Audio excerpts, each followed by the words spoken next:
Olá pessoal, boa noite. Estamos iniciando aqui uma live aqui pelo portal 93 Notícias.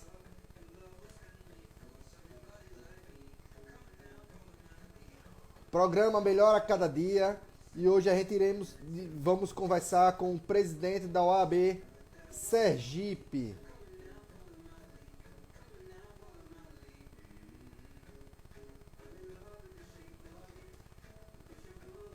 Esperando o pessoal entrar para a gente fazer o convite a Dr. Inácio Kraus.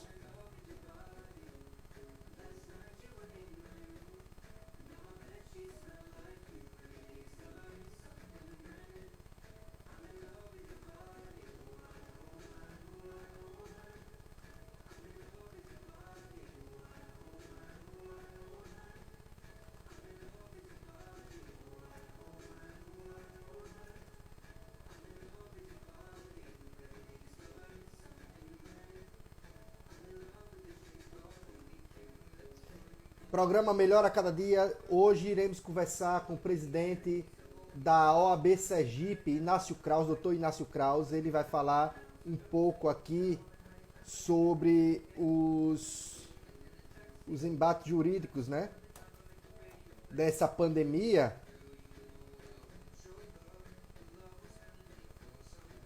Esperando aqui o pessoal entrar para a gente poder fazer o convite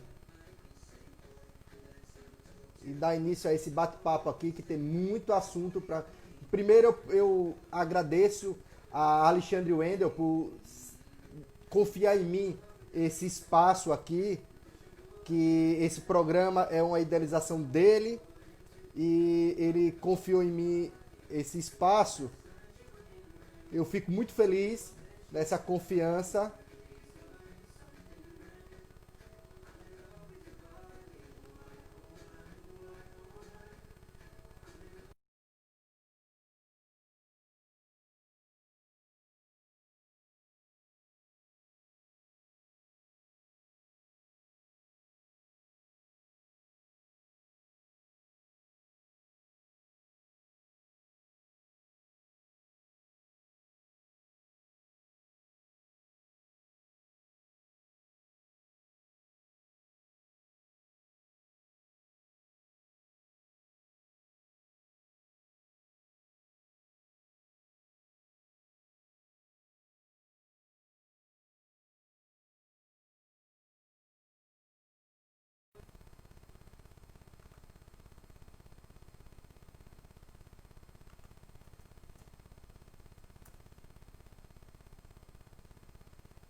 Esperando só o Inácio Kraus entrar aqui para a gente começar a conversar sobre a importância da OAB.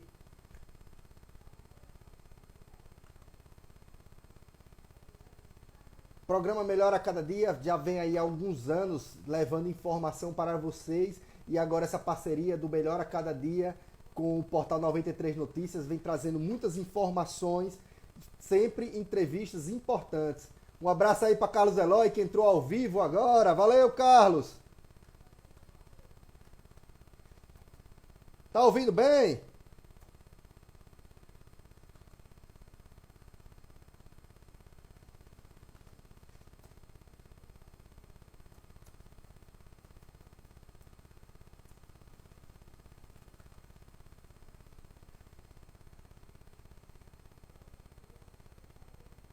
Só aguardando aqui.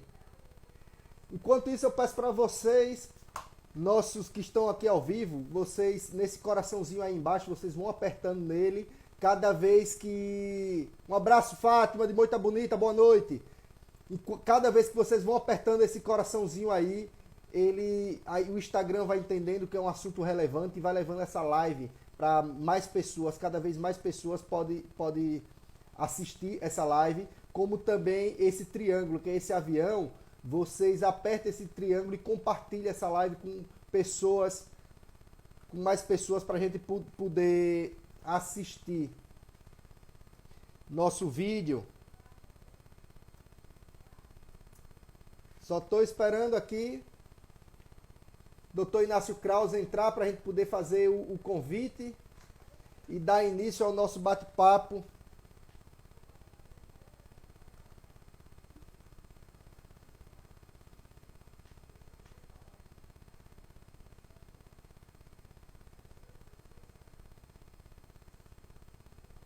Enquanto isso, pessoal, vou botar uma musiquinha aqui para vocês, viu?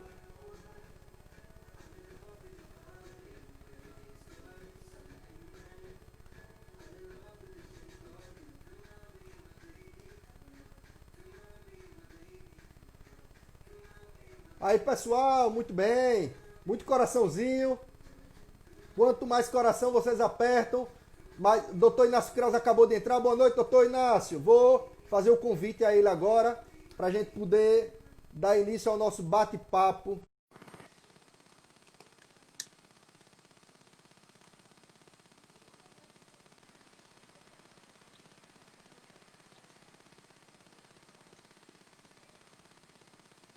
Olá, doutor Inácio, tudo bem? Boa noite. Boa noite, Danilo. Já estamos aqui conectados, aguardando o início da live.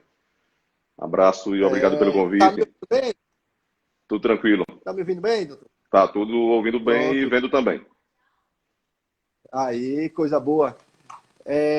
A gente, aqui, esse programa é uma ideia de Alexandre Wendel, e ele, nesse período agora, ele precisou se ausentar um pouco e confiou em mim essa live, e eu já começo hoje com o pé direito, esquerdo, todo entrevistando logo o presidente da OAB, doutor Inácio Krause, a quem eu agradeço ao senhor muito por disponibilizar um tempo aqui para a gente, do Portal 93 Notícias. Nós que agradecemos ao Portal 93 Notícias, já aqui deixando um abraço para Alexandre Wendel, também para a Carlos, também já abraçando aí a todos os sergipanos que integram aí a regional do Agreste, os advogados que aí integram, e eu quero fazer uma saudação aqui especial ao meu amigo que representa a OAB aí em Itabaiana, doutor Leonardo Chagas, que aqui eu já deixo um grande abraço para ele e todo o pessoal aí, todas as pessoas ali de Itabaiana, nesse momento difícil que a gente está vivendo, mas com perseverança, com paciência, com conscientização. Em breve, já está demorando, mas em breve a gente está saindo desse período terrível. Com fé em Deus. O povo está muito preocupado com o Covid, mas estão esquecendo de um perigo que a gente já viveu e que estão deixando um pouco de lado, que é a dengue, né? Eu mesmo fui diagnosticado com dengue recentemente, então o povo está se preocupando muito com a Covid e está esquecendo da dengue. É um período complicado, que esse período de inverno. Já aqui, já dando boa sorte a você, desejando boa sorte a você, que já é o primeiro programa. Você, Alexandre Wendel, deixou essa responsabilidade agora nas suas mãos, na sua voz, para você conduzir durante esse tempo essas lives, essas entrevistas pelo Portal 93 Notícias. Mas tem outras doenças que a gente se preocupa, e é um período que realmente, obviamente eu não sou médico, não sou sanitarista, mas a gente escuta, assiste, que outras doenças como dengue, chikungunya, aquelas doenças que já existiam, vêm para piorar esse cenário, e a gente tem que se preocupar sim, mais ainda a conscientização da população em não deixar vasos com água, porque todas essas outras doenças como dengue, chikungunya, são transmitidas pelo mosquito, e tem que ter também a conscientização da pessoa. Então, nós, como população, temos que fazer a nossa parte, ter conscientização em todas essas doenças, em todas que estamos passando por esse momento. O tema de hoje é a importância da OAB. Então, a gente poderia já começar entrando no assunto. E a gente sabe que o Brasil hoje vive um momento, né, atualmente uma pandemia decretada aí pela OMS. São 72 mil óbitos que o Brasil já teve durante esse transcorrer desse período. Quase 1 milhão, quase 2 milhões, né, se for arredondado, aproximadamente 2 milhões de pessoas que receberam, né, que estão com vírus, foram diagnosticadas com vírus. Por outro lado, o país também vive uma pandemia política, né? Que é a turbulência institucional gerada pelo próprio presidente da República aí. Como a OAB, em especial a OAB Sergipe, avalia este momento? Veja só, Danilo, quando se fala em OAB, se fala muito mais, vai muito mais além do que só a advocacia. A OAB, constitucionalmente, através do seu estatuto e sua lei, da lei da advocacia, ela tem uma extensão maior, que é também de representar a sociedade, de ser defensora do cidadão, da cidadã, da Constituição, do Estado Democrático de Direito, das instituições, da democracia. Então, o nosso papel vai muito mais além da advocacia. E é obviamente que a OAB não pode ser política partidária, não deve se meter em política partidária, mas é política sim, tem que opinar, tem que intervir em assuntos políticos que diz respeito ao Brasil, ao Estado de Sergipe, aos municípios, assuntos principalmente que infringam as leis, a Constituição, ataques à democracia, ao Estado Democrático de Direito. E, obviamente, que a OAB não podia ficar de fora de opinar e de acompanhar e de tentar minimizar toda essa crise causada pela pandemia. Infelizmente, foi mais uma crise, porque parece que o nosso país está colecionando crises. Já não bastasse a crise política, já não bastasse a crise econômica, já não bastasse as diversas crises que estávamos atravessando, independente da pandemia, veio essa crise da saúde.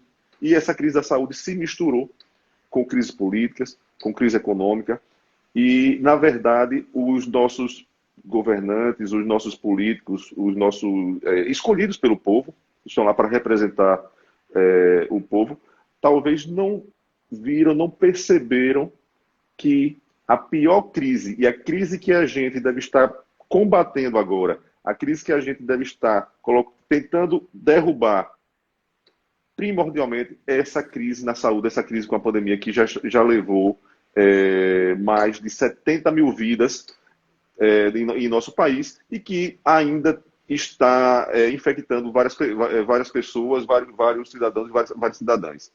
Então,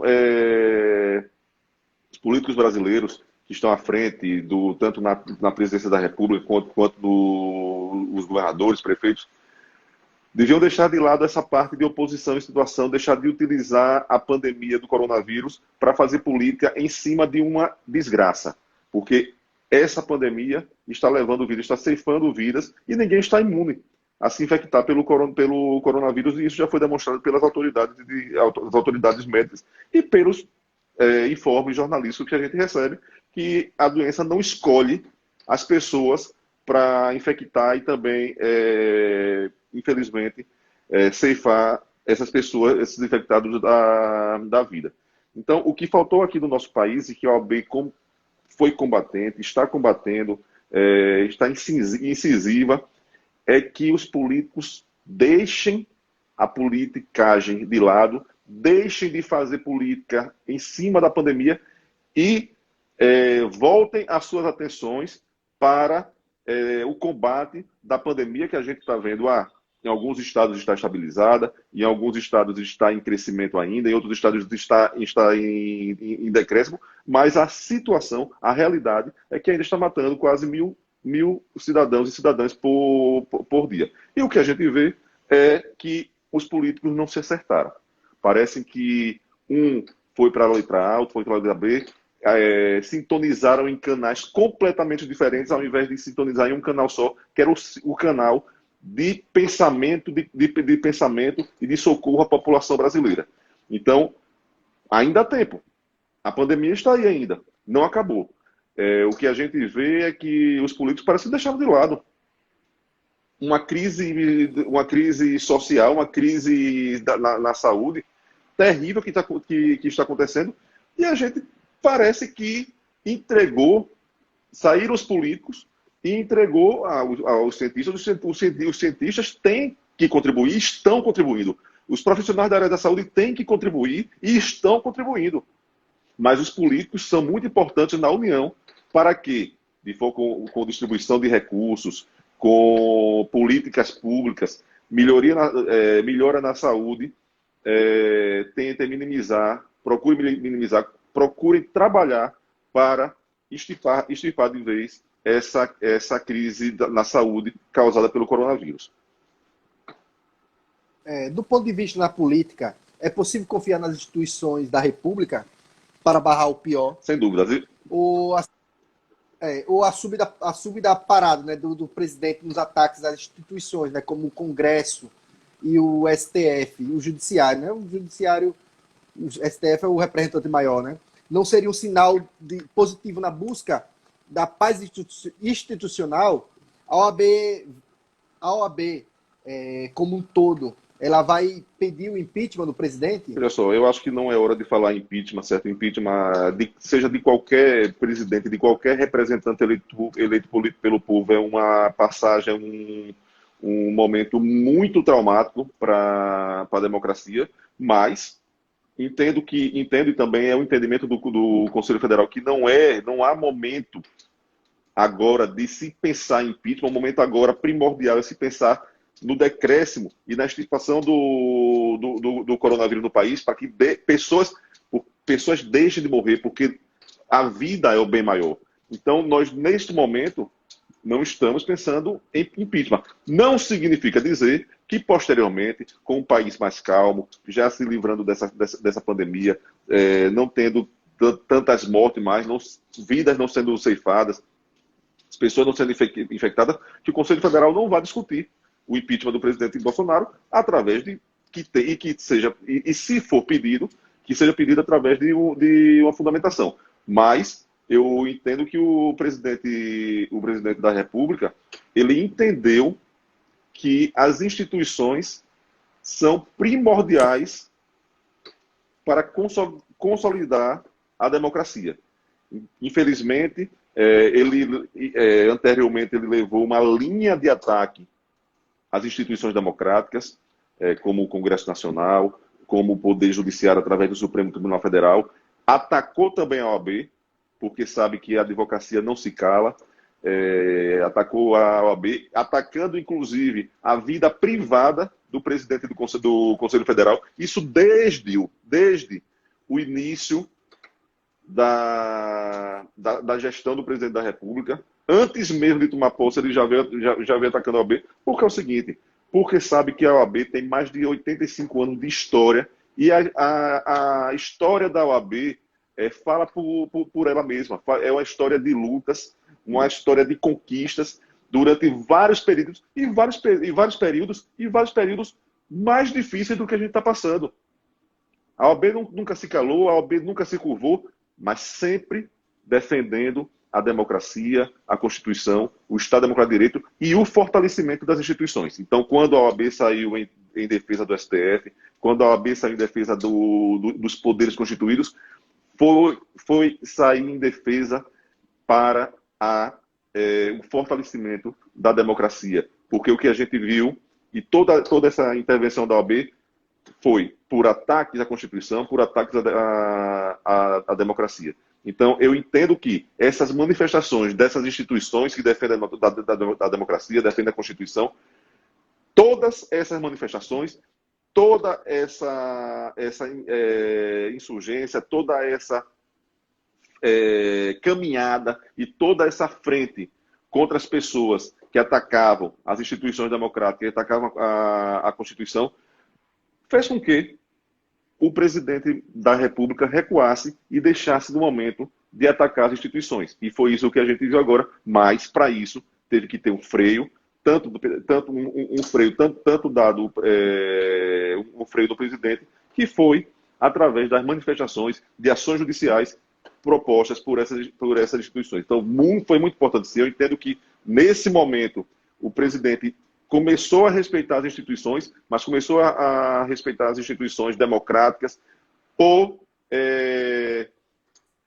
essas instituições terem se insurgido contra os ataques de alguns dos lados do Poder Executivo nacional. A gente está vendo aí vários decretos, tanto pelos governos federal, o governo federal, o governo estadual e municipal. E mesmo assim, esses decretos que eles instigam a quarentena, que eles botam as pessoas para ficar confinadas dentro de casa, os casos de pessoas diagnosticadas com Covid não param de crescer. Como está sendo, está sendo a assistência que a OAB e a advocacia como está sendo a assistência da OAB à advocacia que contraiu o vírus e quais as ações que a OAB tomou para amenizar o impacto da crise, né, na classe? Sem dúvida, desde o primeiro momento, Danilo, a OAB não parou de trabalhar. Eu digo aqui nos 4 cantos de Sergipe, onde eu chego também em reuniões do Conselho Federal, que a OAB, nessa pandemia, está trabalhando triplamente do que antes da pandemia. Então, nós temos a diretoria da OAB, estou vendo aqui a doutora Andréa participando, que é a nossa secretária-geral adjunta, o conselho seccional, vi aqui também a doutora Manuela Berg, que também está assistindo a nossa live.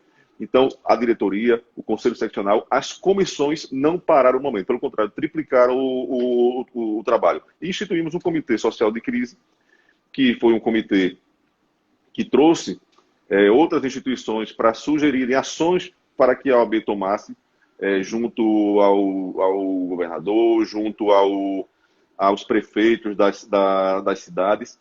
Então, desde o início, procuramos ações para minimizar os efeitos da pandemia. E isso tanto na advocacia como na sociedade. A advocacia, de uma hora para outra, se viu presa, se viu parada com decretos, com suspensões de audiências, com suspensão de prazos, e se viu, de uma hora para outra, parada. Já atravessavam a crise por um grande número de profissionais não inseridos no mercado, mas de uma hora para outra a advocacia parou, por quase um mês e meio. Depois voltaram os prazos, voltaram algumas audiências, e outras profissões sofreram um impacto maior do que a advocacia. Porque, querendo ou não, de forma menor, de forma mais comedida, com a volta dos prazos, com a volta das audiências por videoconferência, a advocacia foi voltando a trabalhar. Não chegou à normalidade. Até porque nós não estamos passando por um período de normalidade. Então, a advocacia voltou a parar. Mas, os dentistas que têm consultório odontológico, pelo menos, até saiu uma decisão recente permitindo o retorno do consultório, estavam sem trabalhar esse tempo todo. Alguns consultórios médicos estavam fechados também. O comércio, praticamente, está fechado desde o dia 17 de março, fazendo 4 meses depois de amanhã. Então, é por isso, e isso a história vai nos dizer, quando se houve uma decisão acertada de ter o fechamento do comércio de 17 de março, se foi cedo demais, ou se esses decretos estavam corretos. Se houve, por parte dos nossos governantes, uma omissão em fiscalizar durante todo esse tempo a população na rua, porque o que a gente não adianta pegar e fazer decreto e fechar as portas de comércio, de mandar o povo não sair de casa durante 4 meses se não tiver fiscalização. Não adianta, o povo cansa. Os empresários vão ter que produzir, porque senão vão fechar e vão morrer de fome. Tanto também acontece com os trabalhadores que estão sendo demitidos. E durante esses 4 meses, a gente viu pouco incentivo, pouca ação, tirando o auxílio emergencial de R$ 600, mas foi muito pouco também aqui alguns auxílios que foram dados aqui no governo do Estado, mas foi muito pouco para a repercussão com que essa parada, tanto do comércio como de outras atividades, trouxe os prejuízos para os empresários, como também para os empregados. Obviamente que a gente, primordialmente, tem que preservar a vida. E só existe vida se a gente estiver com saúde. O decreto foi fundamental, mas nós entendemos da OAB que houve uma falha na fiscalização. Uma falha para quê? Para que, durante esses 4 meses, houvesse um isolamento social maior, houvesse uma fiscalização maior, se houvesse para que, se realmente chegasse aos 60%, 65% que dizem que é o ponderável para que realmente tenha o isolamento social, se as pessoas realmente ficassem em casa, talvez há um mês e meio a gente já tivesse com a curva baixando e as atividades voltando à sua normalidade. Mas, infelizmente, não foi isso que a gente viu. A gente continua com a subida, com uma estabilidade, mas uma estabilidade lá em cima. O ideal é que essa estabilidade, se realmente houvesse um decréscimo, não tivesse essa estabilidade, esse platô estivesse lá embaixo. Mas não. Chegamos ao platô. Mas o platô com 25 mortes por dia é um platô terrível. Então, esse resultado, esse platô que a gente disse, chegamos ao platô, mas com 25 mortes por dia, com vários infectados, com os leitos ainda acima de 70% de ocupação, eu entendo que é o atestado que houve uma falha nesses decretos, principalmente na fiscalização do governo e das prefeituras. Não podemos colocar somente a culpa nos governantes, mas temos que entender que nós colocamos esses governantes para representar o povo, para nos representar.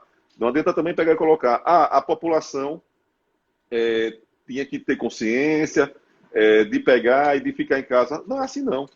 A população teve consciência no primeiro, no segundo mês, mas depois a pessoa tá passando fome. Tanto o trabalhador como o empresário. E o que a gente viu foi só aumentar o nível, aumentar a curva. E os empresários e a própria população cansou de ficar em casa. Cansou, por tanto pelo lado dos empresários, como pelo lado da população também. Houve falha na fiscalização, eu entendo que se houvesse uma fiscalização maior... Não houve fiscalização, a verdade é que não houve fiscalização nenhuma. Não houve fiscalização nenhuma. Se houvesse uma fiscalização realmente ostensiva, uma fiscalização mais intensa, de a população ficar em casa, eu acho, não sou da área da saúde, não sou sanitarista, mas pelo que a gente lê, pelo que a gente vê, pelos cientistas e a da área médica também falando, eu acho que se houvesse uma fiscalização, a gente não estava mais chegando ao 4º mês de fechamento da economia sem previsão para voltar. Nós vimos que o governador, numa reunião ontem, disse que até o começo de agosto, não mexeria mais na flexibilização. E não tem que mexer mesmo. Não tem que mexer mesmo, porque ainda o platô está em cima. Estamos tendo 25 mortes por dia, mas temos que também... e isso ponderar que estamos assim porque faltou fiscalização, faltou maior ação, mais ação e dos agentes públicos. Então, faltou conscientização da população, sim, mas também maior fiscalização, maior ação dos agentes políticos, Talvez se logo no início tivesse dado um lockdown, poderia ter amenizado essa infecção toda aí pelo pessoal. Exato, né? Outra coisa, aí a população cansada, aí quando houve uma flexibilização para passar para a fase laranja, também a população contribuiu e achando que o comércio ia abrir para bater perna. Aí então vamos fazer lockdown. Fazer lockdown agora? Agora não serve mais não. Lockdown serviria se fosse no começo. No começo agora não serve mais fazer lockdown. Espera a flexibilização, a abertura de fazer laranja, amarelo, azul, qualquer cor que queira dar. Vai esperar em agosto, mas será que em agosto, no começo de agosto, esse platô já vai ter começado a baixar? Será que as vagas de leitos de UTI vão começar a baixar também? A gente aqui tem que reconhecer também. A gente critica, mas também, na hora de elogiar, a gente elogia. A gente sabe muito bem do esforço do governador em aumentar esses leitos de UTI. Isso é fato. Hoje temos um número de leitos de UTI criado pelo Estado, mas também temos que entender que enquanto esses leitos de UTI crescem em progressão aritmética, os números de infectados crescem em progressão geométrica. Então vai chegar a um certo ponto que o governador não vai poder criar mais leitos. Não tem como criar mais leitos. E os infectados vão continuar tendo que ir para os hospitais. Eu acho que nós chegamos agora numa situação crítica. Tem que ter, tanto por parte das autoridades do Estado, dos governantes, como também por parte da população, cada um fazendo o que lhe é devido, mas todos, ambos os lados, tendo uma conscientização que nós chegamos a um momento de platô, mas platô lá em cima e que ainda nós não estamos numa descendente e que nossos leitos de UTI ainda estão superlotados. Com certeza. Doutor Inácio, a gente, naturalmente, a advocacia, né, ela foi muito afetada pela essa crise do Covid. De que maneira seria possível evitar um colapso total do sistema de direito? E com o fechamento, né, que teve fechamento de escritórios, demissão em massa demissão de advogados, a OAB tem algum plano para auxiliar a classe, né, na retomada dos negócios assim que a pandemia cessar? Veja só, Danilo, como eu disse logo no começo, a gente, desde o início da pandemia, quando teve a suspensão das atividades, nós não paramos de trabalhar.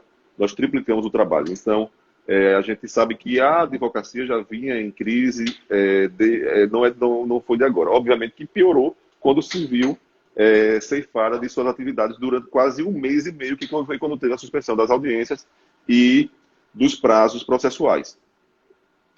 Mas, no primeiro momento, nós fomos aos tribunais, nós fomos ao CNJ solicitar a liberação de alvarás de quantias, liberação dos alvarás aos advogados. E sendo liberado aos advogados, obviamente, que beneficia também as partes, o jurisdicionado. Porque o direito é do jurisdicionado. O advogado recebe uma parte do valor em seus honorários. Mas fomos aos tribunais solicitar a liberação dessas quantias através de alvará, quantias que já estavam depositadas. Depois fomos atrás dos bancos para que viabilizassem o saque desses alvarás de alguma forma que o advogado não precisasse ir aos bancos, até porque a gente entende que os bancos estavam trabalhando de forma com um contingente mínimo, até para pegar e preservar a saúde dos seus colaboradores, dos seus funcionários, evitar o contato físico. Então, fomos atrás dos bancos e prontamente não foi de uma forma satisfatória, mas o que eu sempre falo para o advogado é o seguinte, é que nós não podemos comparar o que existia antes e o que existe agora no meio da pandemia. Nós estamos passando por um momento de exceção, um momento anormal. Então, não se pode sacar um alvará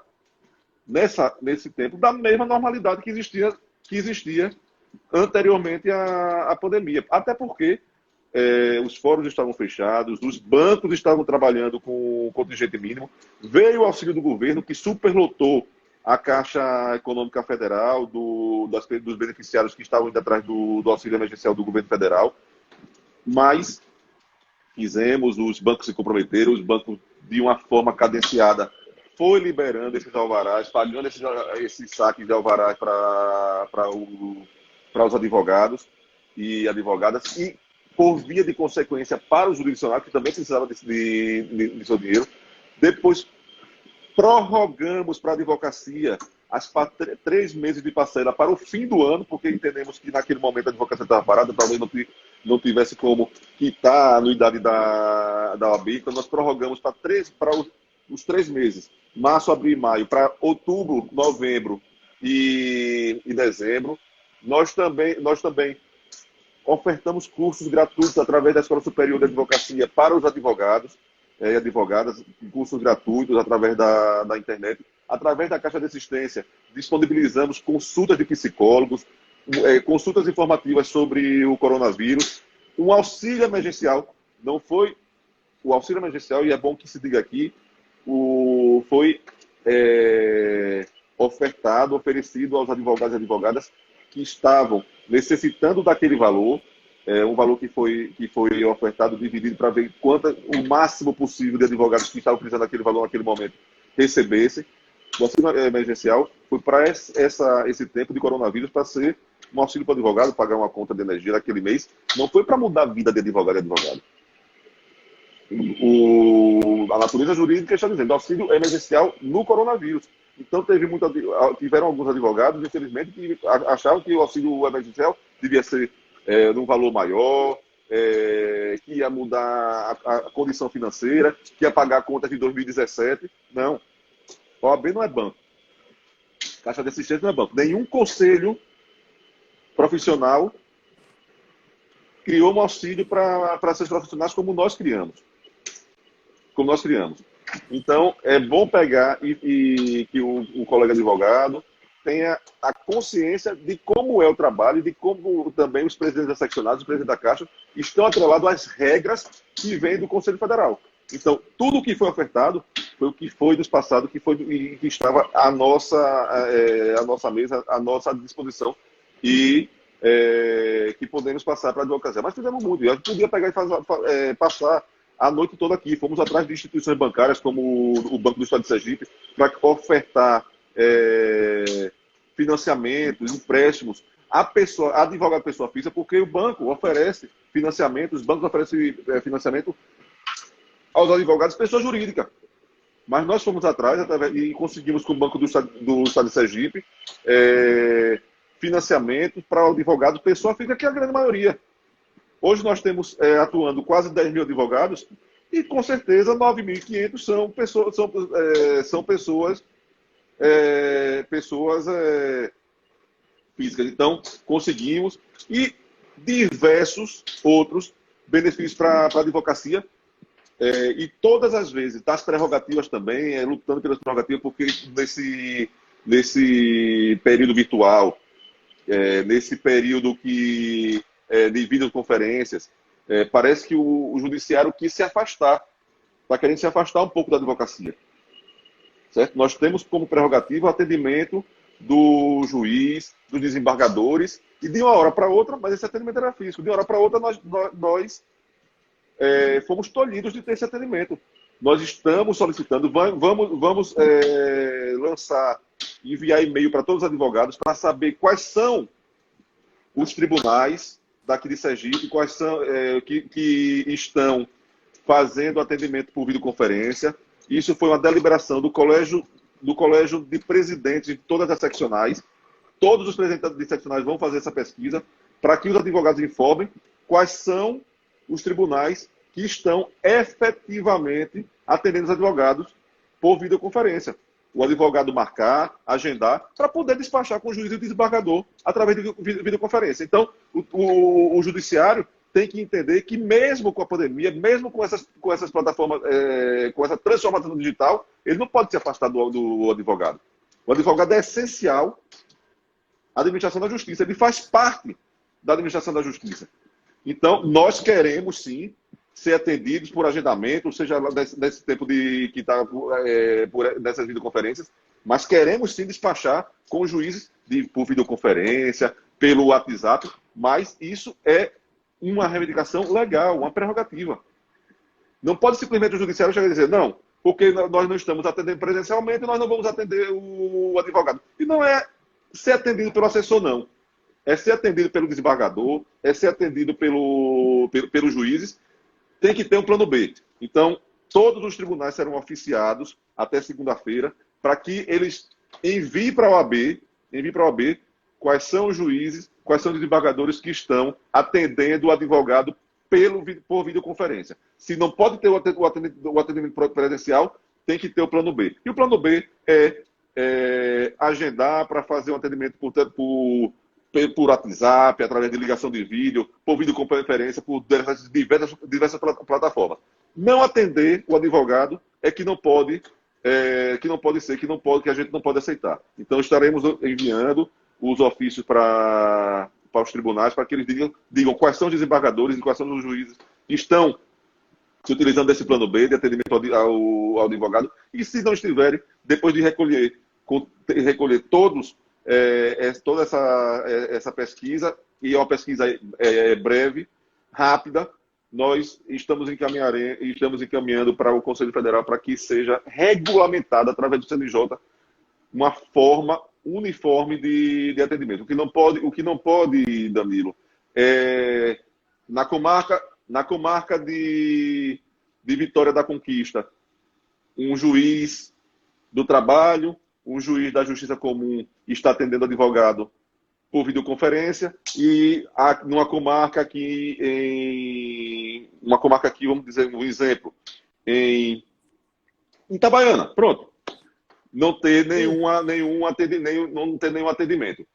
O advogado tem que se submeter a um número geral para passar o dia todo ligando para esse número geral, para cair, ser direcionado para a vara, chegar lá, ser atendido por um assessor. Não, o advogado tem que ser atendido pelo juiz e pelo desembargador. Então, essa reivindicação, todos os presidentes de tribunais que estão no âmbito da jurisdição sergipana receberão esse ofício para que informem quais são os desembargadores e quais são os juízes que estão fazendo esse atendimento de forma não presencial aos advogados. E outras diversas ações que nós estamos fazendo e continuaremos fazendo em defesa das prerrogativas da advocacia, independentemente de coronavírus ou não.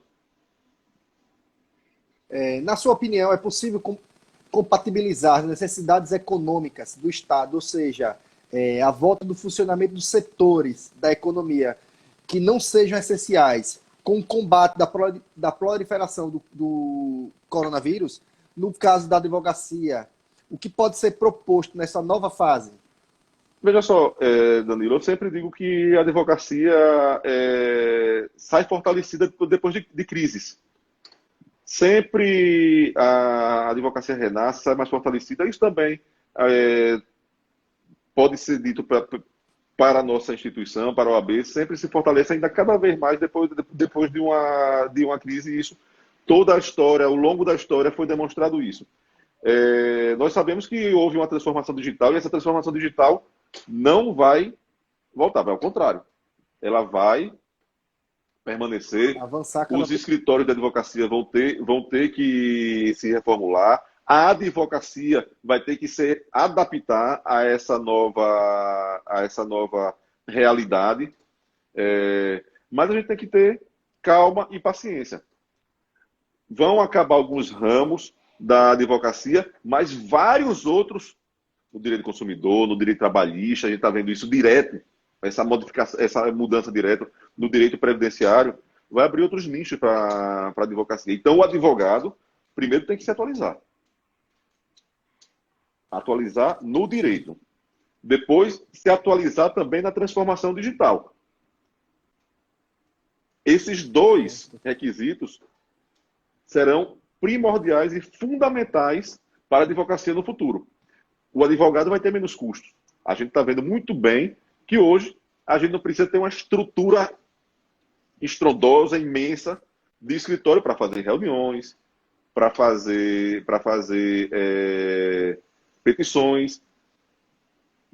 A gente passou uma reportagem domingo, salvo engano, em um programa jornalístico, de que um grande escritório em São Paulo não vai retornar mais às atividades, que os profissionais vão trabalhar de home office.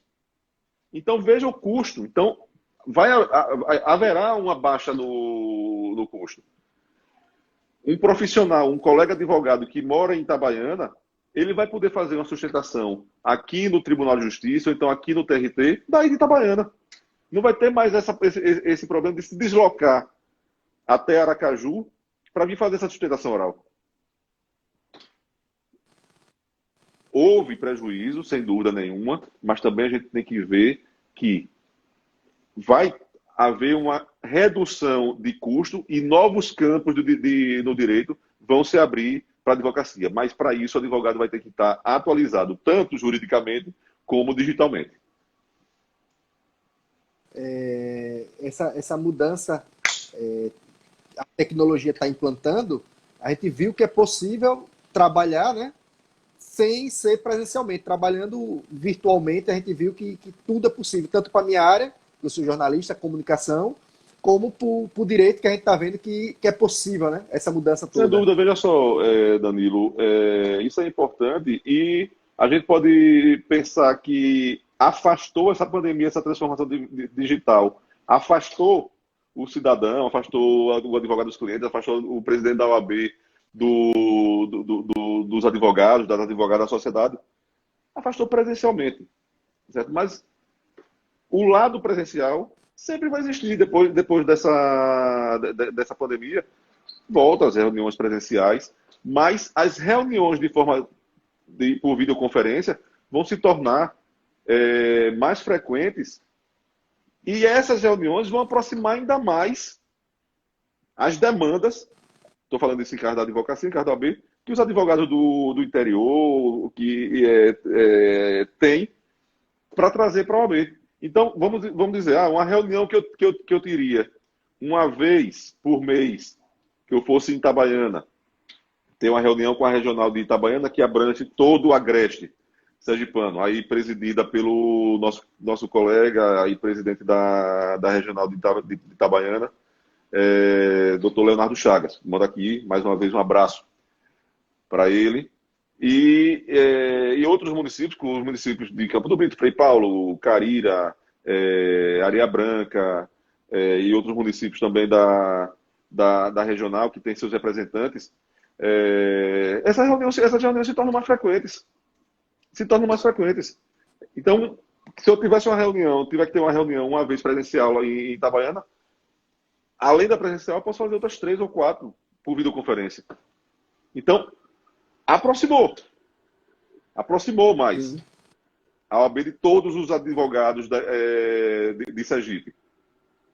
A facilidade de marcar reunião com os representantes, com os advogados, através dessas plataformas, ficou muito mais fácil. Ficou muito mais tranquilo e muito mais real da OAB, mesmo que de forma não presencial. Falo aqui mais uma vez, é importantíssima a presença da OAB de forma presencial, mas vai voltar a forma presencial. Mas vai aumentar ainda mais, a encurtar essa distância, as reuniões telepresenciais que a gente vai continuar fazendo, e isso não tenha dúvida. A OAB sempre foi um símbolo, né, de luta em defesa da sociedade, sobretudo contra os setores mais prejudicados pelas desigualdades sociais e econômicas, mas também sempre foi um bastião de esperança, de perseverança. Que mensagem o presidente da OAB Sergipe traz para o povo do Agreste, aqui dessa região toda aqui, Itabaiana, toda essa cidade, circunvizinhas, e também do sertão, né, que a gente tem um alcance muito grande aí pelo sertão, neste momento em que todos estão aqui perdendo pessoas cada vez mais próximas, por causa dessa pandemia aí, desse vírus, e outras empresas que fecharam, e que ficam várias pessoas aí que ficaram sem empregos. Que mensagem o presidente da OAB pode deixar? É uma mensagem, Danilo, de resiliência. Certo? Nós temos, infelizmente, nós perdemos vidas, nós perdemos entes queridos, e aqui eu já presto minha solidariedade a todos os familiares que perderam seus entes queridos por causa dessa pandemia, todos os sergipanos que perderam seus familiares durante essa pandemia. Também sou solidário aos empresários que tiveram que fechar suas empresas, seus comércios. Solidário também aos funcionários, aos trabalhadores que perderam seus empregos, mas todos nós temos que ser resilientes.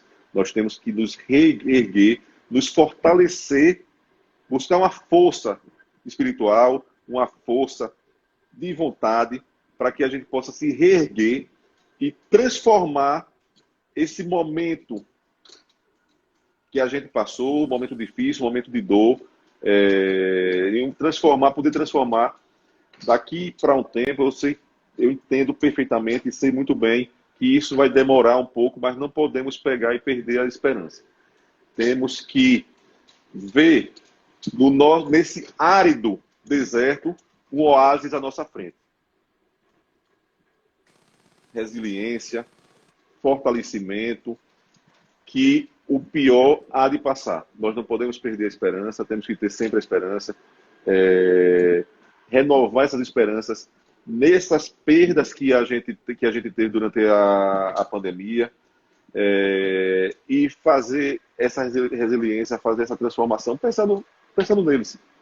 pensando nesses entes queridos que a gente perdeu, mas nunca perdendo a esperança, nunca perdendo a resiliência, que somos nós, que estamos aqui, que podemos melhorar e transformar o mundo, não vou falar aqui o mundo, transformar o mundo depois dessa pandemia. E com certeza é uma transformação para melhor. Já foi comprovado durante o longo da história, durante o grande leito do rio da história, que após as guerras, após as revoluções, após as pandemias, as grandes pandemias, que aconteceram renovações, aconteceram mudanças em todo o mundo, aconteceram transformações e mudanças para melhor. Então, vamos ser resilientes, vamos fortalecer a nossa fé, vamos fortalecer a nossa esperança para ver o pouco de bom que teve nessa pandemia para transformar daqui para frente num fortalecimento e num trabalho de união, um trabalho conjunto para transformar e melhorar o mundo daqui para frente. Então, aqui eu quero deixar, estou vendo que nosso tempo já está quase acabando, então eu quero deixar essa mensagem de resiliência ao povo sergipano, ao povo aí do Agreste, à advocacia sergipana, também uma mensagem de resiliência e de esperança e fortalecimento para que a gente possa transformar esse período ruim que tivemos, pegar as coisas que aconteceram, refletir o que aconteceu durante esse período para, no futuro, espero que seja um futuro próximo, a gente trabalhar, renascer das cinzas, fortalecer mais tanto a advocacia como a sociedade, para que tenhamos um mundo melhor. E isso, a história já nos provou que sempre depois de guerras, de revoluções, de pandemias, aconteceram coisas boas, que os povos resilientes se transformaram e melhoraram depois daquele tempo escuro, depois daquele tempo ruim de guerras, pandemias e revoluções. Quero aqui mandar um abraço agora que eu ouvi Dr. Jefferson da Comissão Eleitoral, Leonardo Chagas entrou também agora, que é o presidente da Regional de Itabaiana, nosso diretor tesoureiro, que está fazendo das tripas corações. A gente teve uma redução da nossa arrecadação com essa pandemia, mas não deixamos de prestar nenhum serviço para a advocacia, não deixamos de prestar nenhum serviço para nossos colaboradores, isso graças a uma gestão austera e com responsabilidade de economizar e de gerir o dinheiro da advocacia, até porque a OAB só sobrevive e só trabalha com o dinheiro da advocacia. Isso que nos dá a independência de não ser fiscalizado por qualquer órgão do governo, qualquer tribunal de contas. Então, quero também aqui mandar um grande abraço para nosso tesoureiro, Davi Dória, que está aqui também assistindo a nossa live. E tenha certeza, a advocacia de Itabaiana e dos municípios circunvizinhos, que temos muito ainda por fazer aí por essa regional. Já tivemos grandes conquistas, da gestão passada que eu estive como vice-presidente, passei um tempo no exercício da presidência, já fizemos tivemos grande conquista também nesse primeiro 1 ano e meio de gestão. Não digo que foi atrapalhado pela pandemia. Não foi atrapalhado pela pandemia de forma nenhuma, porque nesse período de pandemia nós trabalhamos 3 vezes mais do que trabalhamos na pandemia. Então, contem com o presidente da OAB, contem com o Inácio Kraus, cidadão sergipano, para que a gente, depois dessa pandemia, possa fazer melhorias ainda mais para a advocacia e também para o cidadão e para a cidadã, que o objetivo da OAB vai muito mais além do que a advocacia. Mandar também um abraço para a nossa conselheira seccional, a Manuela Wegner, que está aqui também assistindo desde o começo da live. Manu, você está desde o começo, obrigado. Um abraço, Danilo, aqui eu agradeço mais uma vez a Carlos Eloy, meu vizinho de prédio, ele mora aqui no meu prédio, mas a gente já se conhece há muito tempo.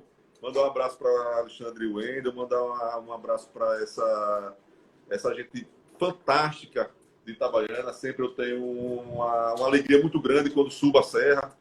e para participar dos eventos, para participar de reuniões aí. E espero, certo?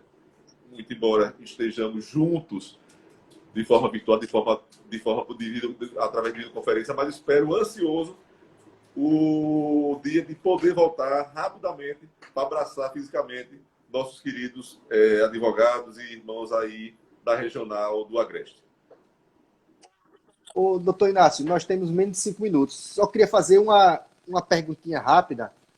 Tá me escutando? Estou escutando. Você está me escutando? Tô sim. Uma perguntinha rápida.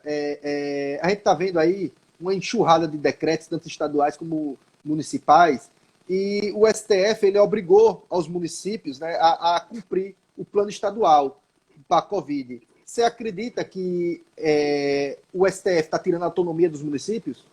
Não, veja só, eu entendo, Danilo, e que os municípios não é tirar autonomia, os municípios estão seguindo, certo, o decreto do governador, mas o próprio governador está entendendo os prefeitos, certo, quando esses entendem em estender os decretos. Eu acho que aqui em Sergipe, os prefeitos e o governador estão em sintonia. Mas, quando foi necessário o governador recuar da abertura de algum ramo de comércio aí em Itabaiana, o governador recuou, porque foi naquela abertura de relojaria, de joalherias. O governador recuou com autorização, com conversa com o prefeito. Então, eu acho que aqui o governo estadual com os prefeitos municipais estão em sintonia.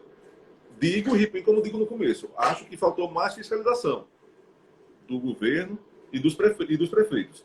Eu acho que tanto os prefeitos como o governador falhou na fiscalização, mas também faltou a parte um pouco da conscientização da população de realmente não querer sair para a rua. Se nós tivéssemos a conscientização de não sair para as ruas, de não bater perna nas ruas, com esse decreto não precisava de fiscalização.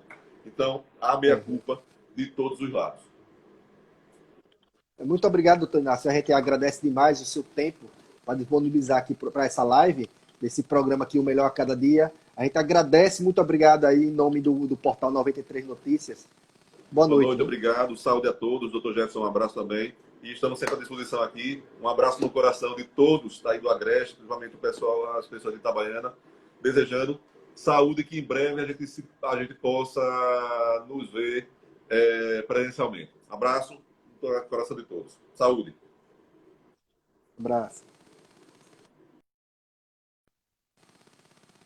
Bem, pessoal, a gente conversou com o presidente da OAB Sergipe, doutor Inácio Kraus, aqui no programa Melhor a Cada Dia, aqui feito pelo portal 93 Notícias. Lembrando a vocês que todas as quarta-feiras nós temos um encontro marcado aqui no Instagram 93 Notícias, sempre às 19 horas, o programa Melhor a Cada Dia. Muito obrigado, pessoal, boa noite e até a próxima quarta. Lembrando de seguir o 93 Notícias. Você se inscreva no canal do YouTube, 93 Notícias, lá 93 Notícias no YouTube, seguir nossa fanpage no Facebook e aqui também. Muito obrigado, pessoal. Boa noite e saúde para todos.